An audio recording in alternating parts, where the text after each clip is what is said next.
Any person who becomes educated about GMOs, given legitimate resources from studies conducted by scientists not paid by GMO corporations, is in support of GMO labeling. I hope that we, the majority of Hawaii residents polled by UH who want genetically modified food labeled, can count on you to do the right thing and move forward HR 12-57. I hope you will support GMO labeling. It's already required in 50 countries around the world and banned in several. There are 2 counties in California, Mendocino and Marin, who have banned the cultivation, sale, growth, or possession of GMOs and provide penalties for failure to comply and processes to properly destroy of these biohazardous materials. That is how much of a concern GMOs are, that entire counties and countries would seek to ban them completely. Here in Hawaii, we are simply asking for you to label them, because the consumer has the right to know if their food has been genetically manipulated. Most GMOs are engineered to be resistant to pesticides and herbicides, so the farmer can spray high doses of chemical pesticides over the crops and kill everything but the GMO crop. Roundup-ready crops produced by Monsanto, the largest GMO corporation in the world, President Fred Perlak, made it so that farmers have to buy Roundup in order to continue growing them once they've invested, which is simple because Monsanto sells Roundup. The more GMO crops, the more Roundup sales. Because bugs and weeds develop resistance and become harder to handle, their dosages of pesticides increase.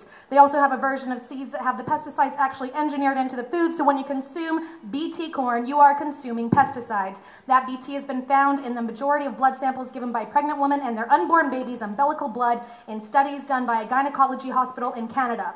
Without proper labeling, tracing the effects of GMO foods in Hawaii health is nearly impossible. Should a pregnant mother in Hawaii... I have to ask you to summarize. Please come to a conclusion. Sure. Should a pregnant mother in Hawaii not be able to choose whether or not she wants to eat GMOs? All humans deserve the right to know. They cross the species barriers, vegetables with scorpion genes, tomatoes with flounder genes, potatoes with jellyfish genes that glow when they need to drink water. And if you plan to campaign again, I would carefully consider your actions today in my voting at any levels of positive influence I have, because I am counting on you, council members, to do the right thing. I am believing in you to do the right thing, because once GMO damage is done, it cannot be undone, and we are not too late. So Thank you for your testimony.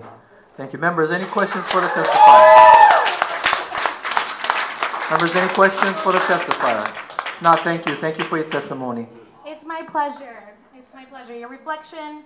Your testimony has ended. Thank you. Your elected positions are a reflection of the will of the people. Thank you. Thank you for your statement.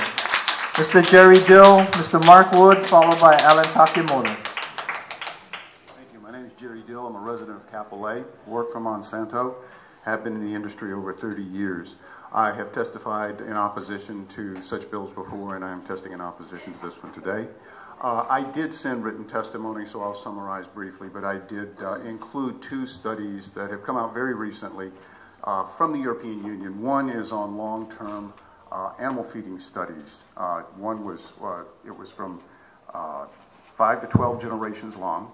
The other was from 2 to 9 years in duration. So there was quite the investment, and is summarized in the Journal of Food Toxicology.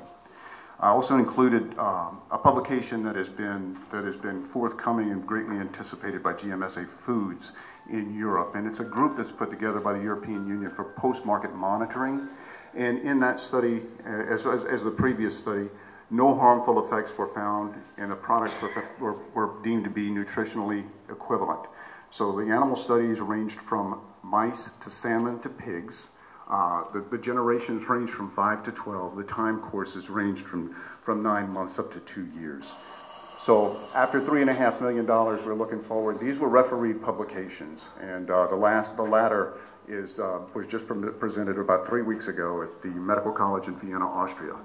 So in summary, I oppose from the standpoint that in these studies we haven't been able to locate anything, even through the years. We've started the testing of these substances in the late 1980s, and even through the test of time, which seems to be a great concern, the same results come forward, and that is that there are no differences between these products and the ones that are sold in the market, and the reason the USDA and the FDA don't require the additional labeling. Thank you. Thank you for your testimony, sir.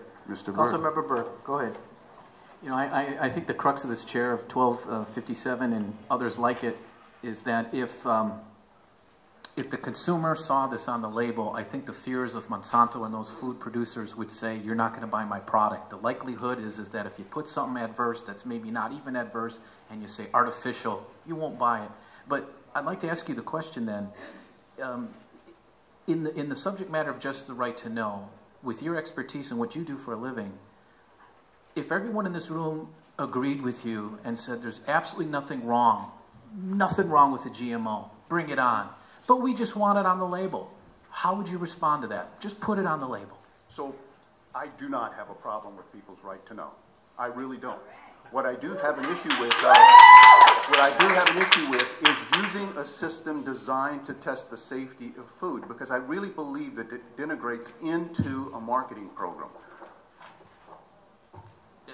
And TV commercials don't always tell exactly what's going on. Thank you. Thank you. Thank you. Any further questions for the testifier?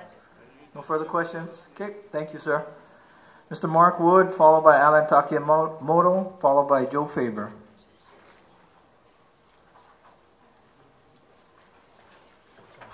Hello, my name is Mark Wood. I want to thank you for the time and opportunity to come to present today my testimony in opposition to 1257 regarding the labeling of GMO foods. As others have already mentioned, we've done significant tests on these items. USDA, FDA, EPA has all evaluated these products for safety. There has never been found in any case any deleterious effects. As a result of this, as Jerry Dill just referenced, there is no need to label something that is not nutritionally different. I do also agree with Jerry Dill that you have a right to know, but we shouldn't use a system that's designed to prove scientifically that there is no difference in these traits. We shouldn't use that system. We're going to use this as a marketing ploy, and what's going to end up happening is when you label this GMO, it's going to end up being marketed. So then you're going to have organic, then you're going to have GMO, and then you're going to have non-GMO, and our price of food's actually going to go up. So you want to do that, right? To know, I get it, that's fine.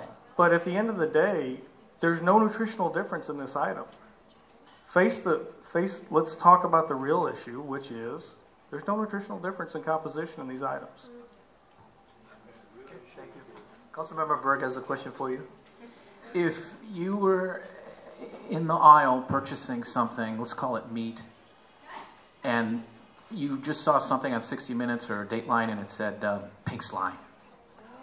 And now, gee, none of the meat here tells me if there's pink slime. I have no clue. But because 60 Minutes and the television made it an issue, next thing we know, government responds because the people want to know. And when the people want to know and government hopefully responds, you now are in that aisle and you have a choice.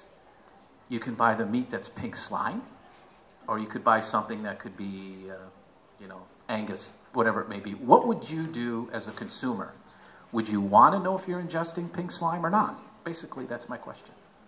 Well, I don't think your question can be, I can't answer your question. It's in the context of right to know. It's outside the bounds of GMO.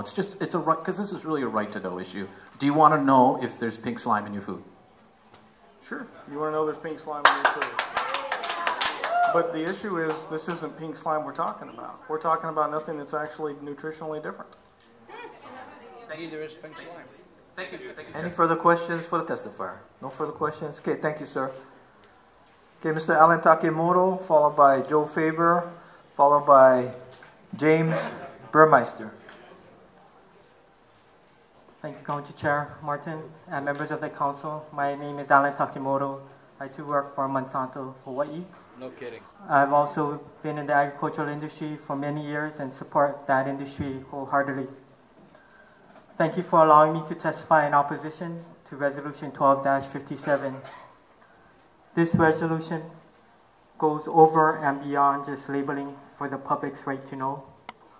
As you've heard in previous testimony, this resolution is an anti-GMO, anti-science measure that creates unnecessary fear and confusion for the consumers.